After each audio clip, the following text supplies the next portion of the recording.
We continue to explain the creation of the State of Israel. With the rejection of the Peel Commission's two-state solution by the Palestinians, the anger and rioting increased in Palestine. The Palestinians argued that as the majority they should have the right to self-rule, and the immigrant minority population should be assimilated into their nation.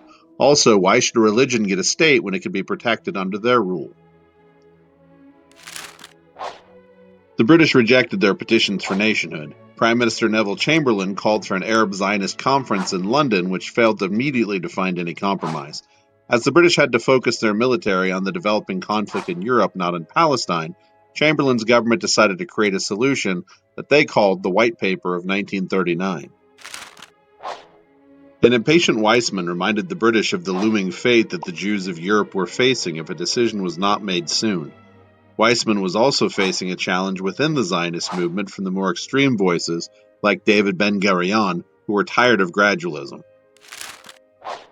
The White Paper called for an autonomous Jewish homeland within an independent Palestine run by both groups in 10 years, as well as a limited allowance of Jewish migration within that time of 1,500 citizens a month.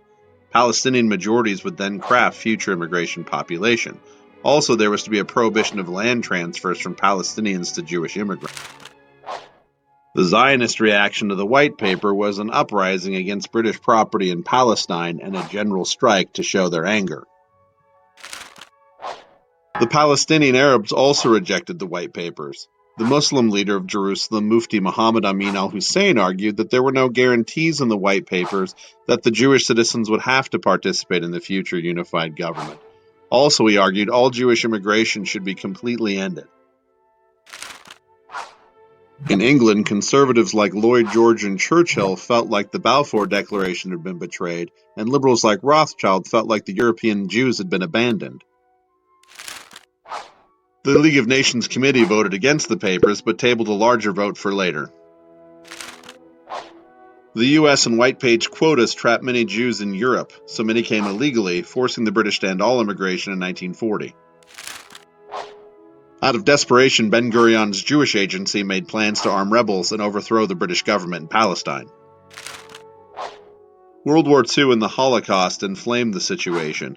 Mufti Hussein made alliances with the Nazis and the Italian fascists, with the promise for an independent Palestinian state after the war and the expulsion of the Jews. When the Holocaust extermination came to light in the middle of the war, the White Paper was thrown out to try and get as many Jews out of Europe as possible, starting with the children. After the war, with an increased group of immigration survivors from the Holocaust, the British faced a breakdown of order. Israeli guerrilla forces formed together to fight the British and the Arabs and to conquer as much of Palestine as they could. The Haganah, which had been the military wing of Ben-Gurion's Socialist Jewish Agency, broke their World War II support of the British.